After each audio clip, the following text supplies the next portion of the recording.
I recently told you I was going to build a computer that's 10 years old.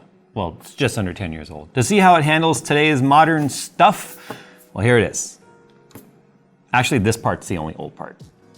That's all that matters. We interrupt this video to bring you a special message from iFixit. No, we interrupt this interruption with this interruption about new stuff from iFixit.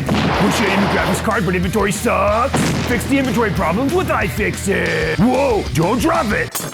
Can't fix that with iFixit. Just kidding, yes you can. Wish you could take iFixit with you anywhere, but your pockets aren't big enough? Introducing the new More and the new Minnow. Take them with you anywhere. So get iFixit for your loved ones, or just get them for yourself. So the platform that we're talking about right here is Haswell. Haswell actually launched June 2nd, 2013. So that's why it's just under 10 years old. It's actually 9 years and 11 months old, like to the day as of shooting this video anyway. So this 4770K was actually mine. I used this in one of the iterations of Skunkworks, which is why it's got the black and the yellow. It comes in a time when things were so much more simple. That was the top, actually I take that back. There was the 4790K, which came after this one, but this was, for all intents and purposes, it was the i7 that they basically went to, you know, the IHS, instead of having soldered TIM, was thermal paste, and it ran really hot at 84 watts. So things have changed a little bit. Also too, it is a 84 watt processor, as I said, 22 nanometer process. And it's got 1,400 million transistors, which I think is really funny that it was listed that way. Maybe the number just looks bigger to them, but it's 1.4 billion transistors. If we compare that to something like you can get today, even like Phil's 13700K, he can put the side-by-side comparison right here. It's kind of insane how far we've actually come. Considering the fact that this was a top-tiered CPU at $350, I remember when people complained about the price of this CPU. Moving on, this is our platform right here. You might notice there's no RAM on the table. That's because apparently I sold it all. It's DDR3, which I guess at the yard sale I got rid of all of it, and I thought I kept a stick behind, or a kit behind. So, funny story, Amazon actually has DDR3 sets in stock, 16 gigabyte kits at 1600 megahertz. I was hoping it was gonna be 1866, but it's not, 1600, whatever, that's fine, for $16.99. So actually just over $1 a gigabyte, which I find hilarious considering the fact there was a while there DDR3 became very expensive because as you know, RAM becomes obsolete, it becomes scarce, which means the price goes up. So that'll be here later today, which means I can at least get the system built and then plop that in later. But I basically went with some Team Group, I'll put it right here up on the screen, $17. Moving on, for storage, I'm using a brand new drive. It's a 2 gigabyte P5 Plus. It's really honestly just one I grabbed. It's a bit overkill of a drive that you would use in a system like this. You would probably use a much more basic NVMe. And the reason why I'm using an NVMe, because it was the very first motherboard I ever owned that had a slot for it. It's right there. And you only get one of them. So you would have to use your NVMe as your main drive, and then you would use SATA 6 as your auxiliary drives or your secondary drives. And there are 2, 4, 6, 8 of those slots. For the graphics, I'm using a RTX 2080 Ti Founders Edition card. I feel like it's a good card to sort of see, one, how bad is it being bottlenecked, and two, let's say you had an old platform like this, and you were continuously updating your graphics card as time went on. So I'm intentionally creating a bottleneck here. And what we'll do in this video, because there's gonna be this first part of the video right now where we're building it and getting it ready, I'm gonna show you guys how to get Windows installed on it, how to update this very old BIOS that I'm sure is gonna need an update, probably just for the VBIOS alone for the graphics card to basically give us an image, hopefully. NVMe drive setup, which was not easy back then. It was not just plug and play like it is today. So we get the system up and running. Then when we do our gaming test, we're gonna probably start, we might even go down as low as like a 10 series card, which is not that much newer than this platform. Those came out in 2016, 3 years later. So still very much within the realm of when people would be running a 4th gen Intel with a 10 series graphics card. Then we'll pop the 2080 Ti in, and then maybe we'll pop in like a 4090 or something just to see what happens. Probably not good things in terms of, it'd be a stuttery mess of bottlenecking. But the reason why I chose this drive, to be honest, is I feel like if you're building a system and you're using older parts, you shouldn't skimp out on your drive. And I'm not saying go with a P5 Plus, that's a bit overkill, but even like something like a P2 from Crucial, or maybe like an 870 Evo or something like that from Samsung, something that's not gonna break the bank, maybe a 1 terabyte, somewhere around the $60 range for a 1 terabyte, just because you want a quality drive that you can count on when it comes to not corrupting your data or breaking the controller or just being unreliable with your data. It's your data. So nothing sucks more than having to change out your drive and reinstall everything again. But I just grabbed this drive out of the box, honestly. The cooler, this is just the Fantex AIO. This is the Glacier 1. I'm using it because it's a 240 AIO. It'll fit in this chassis, which I have right here, which is just one of the Lian Li Landcool cases. Can't remember exactly which one it is. It's just a mid-tower, nothing special. I just needed a box to put all the parts in. So the case here, it really has no bearing on any of this. But the fact that it is using the Intel bracket, and the nice thing about Intel is all of the mounting mechanisms for the AIOs always support everything back to as far as LGA 775 and up. I've already tested it. This one does work with the spacing on that particular socket, which is 1150, by the way, if you're wondering. So this will just be up and running. No RGB, none of that bullshit. Just one plug for the splitter for the fans and one plug for the AIO pump, and done. Nothing to set up there. In terms of the power supply, once again, just a 650 watt, nothing crazy. Remember, the RTX 2080 Ti is a 250 watt TDP graphics card. So we got a 250 watt graphics card with an 84 watt CPU. I could pretty much be using a potato power supply built today. It'd be just fine. The irony is I don't have any lower spec power supplies than this one. So our stuff has kind of evolved throughout the years that we keep on hand as we need it for modern stuff. So it's the lowest wattage one I have, and it's still an 80 plus gold. When this stuff was new, a 650 watt 80 plus gold power supply would have been a few $100s. This power supply is probably north of $100 still, but it's got a 10-year warranty. I'm not picking it to say buy it. It's just literally the lowest wattage one I had that I could grab without jumping down into the SFX form factor. So it's gonna be an ugly system because we got red accented PSU with yellow accented motherboard with a silver graphics card and this funky colored fan, these funky fans, which by the way, remember these are very fast fans from Fantex right here. Yeah, so this should be a pretty easy build to just bang it out real quick. So let's get it done.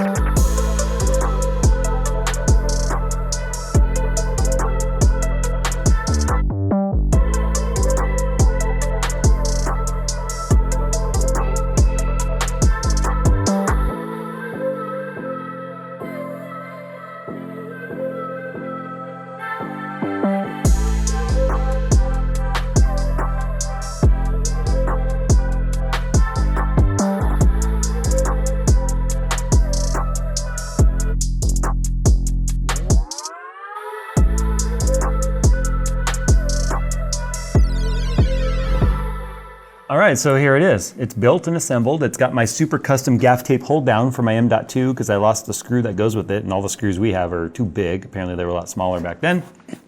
Multiple plugs with pigtails. That way if I test a higher end graphics card, you know, I'm not just stuck with one pigtail because I could use 3 plugs. So I guess all we have to do now is put this video on pause and come back when I have RAM. Maybe I shouldn't have sold my DDR3. Stand by while I try and build a DDR2 system next. Okay, fine. SD RAM. Did you say DDR1? Is this talking or is this for the thingy? Oh.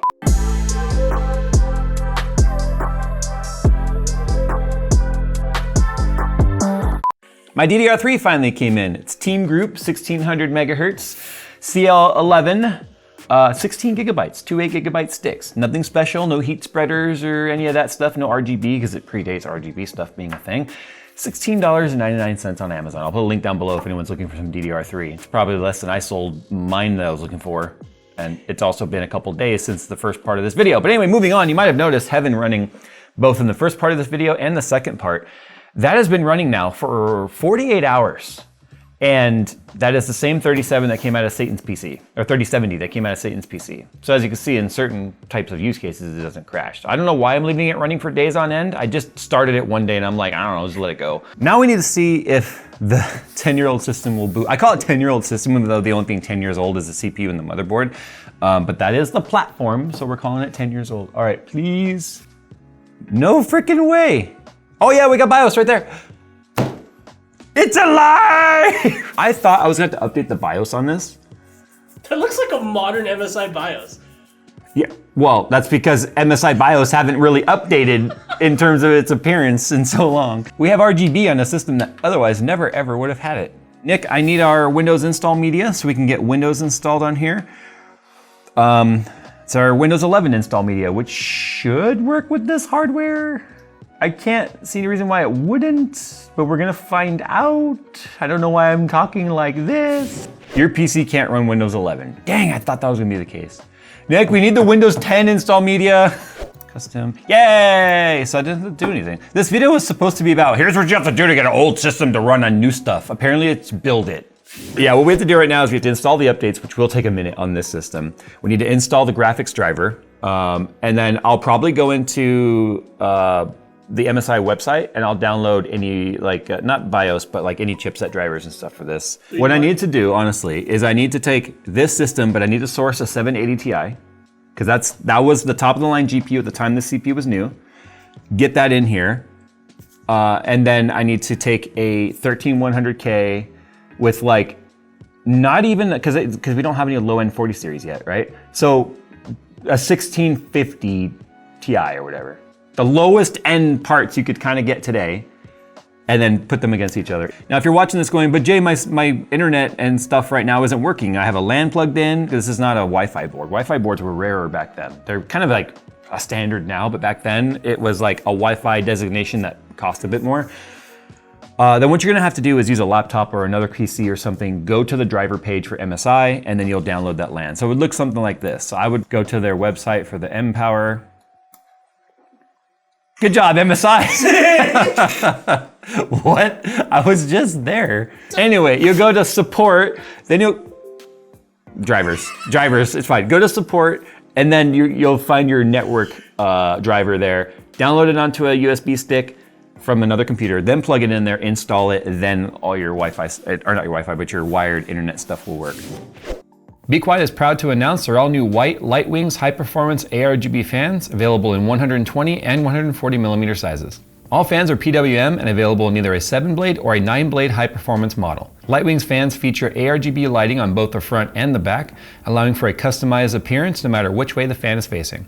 Available in either a single fan or a triple pack with a fan hub included, the new white Lightwings fans from Be Quiet are an obvious choice for PC enthusiasts who demand performance and silent operation.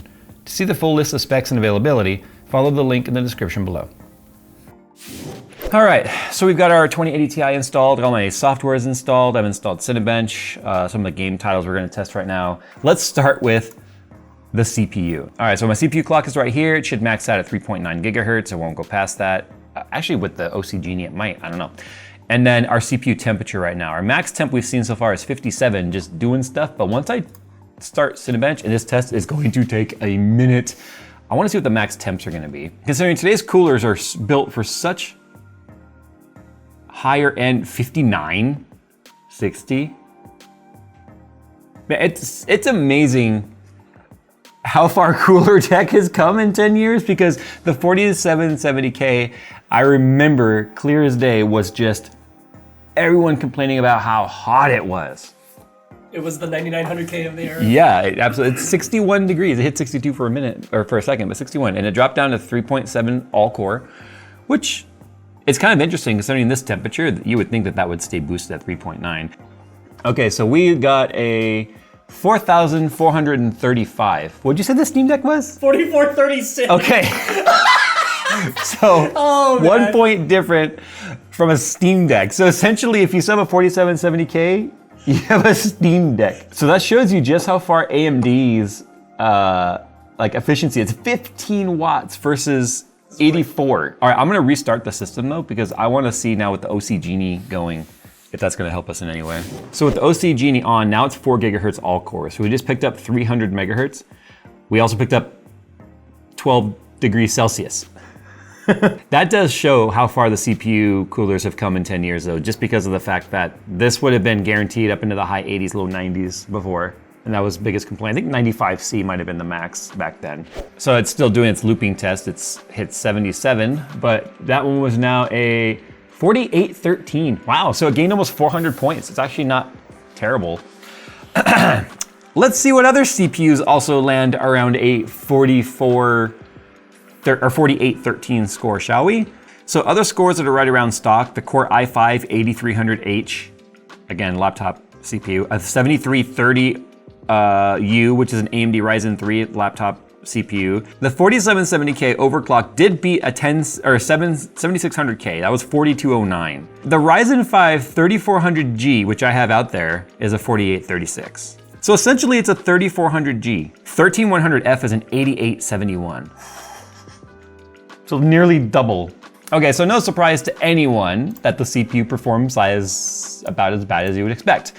One other thing I want to talk about when I mentioned the 4770K being hot, an awesome indicator of it being the thermal interface material they added was the spike in temperature, the leveling, and then when I stopped the test, look at that. And then look at the temps ever since. This is while we were loading right now, 3D Mark. But that sudden drop in equalization of temp down there tells me has nothing to do with cooler saturation, has nothing to do with the liquid getting hot, otherwise you would see it slowly taper down. It would not be a cliff like that. So this AIO is definitely over-spec'd for that particular CPU. This is just that indicator of why people started delidding around that generation. Okay, so with that said, we are gonna also run Times by Extreme with the CPU test, which we don't normally do. Screw, I'll just do a regular test. Because of the fact that Phil does have his Steam Deck scores. 174 milliseconds per frame. All right, so we got a 4932, 3D2. We got a 4932, yeah, combined score. Graphics score of a 6881. 6836 was our original score. So there you go. A fully synthetic benchmark that is designed to run in memory, even slow memory, was not really bottlenecking at all. The CPU, on the other hand, absolutely. The CPU score it's just a physics score, and it's not one that we really use in our normal testing. However, Phil does have his Steam Deck score of 1,501. Hey, why are you laughing? It's only 300 behind that. That's why I'm laughing, because the fact that this is so close to it. Yeah, and it needs an AIO to do it. So it's noticeably taking longer to load the test. It's a common misconception that you're supposed to see 100% utilization on your GPU. Typically, you'll see anything between 95 to 100 on a fully GPU-bound scenario. Under 95, there's some reasons. Below 90 in the 80s and 70s like you're seeing here, this is the GPU waiting on the CPU to process the frames that are being rendered. So telltale signs right now of CPU bottleneck. So as the test finishes here, the 2080 Ti and the 12900K had an average frame rate of 139 to our 97. So check this out. GPU bound, 0% GPU bound. That is because of the fact that every single frame was waiting on the CPU, is what this is saying. But the point is, if you pair a 2080 Ti with this game and this setup, you're paying for some performance that is not there, or you're not getting. If the idea is that you're gonna be running this setup for a while, then you would have some future compatibility and expansion available to you through your GPU, but it would be a bad, it'd be a bad combo and a waste of money at that point, which is why I have the 3050 on here.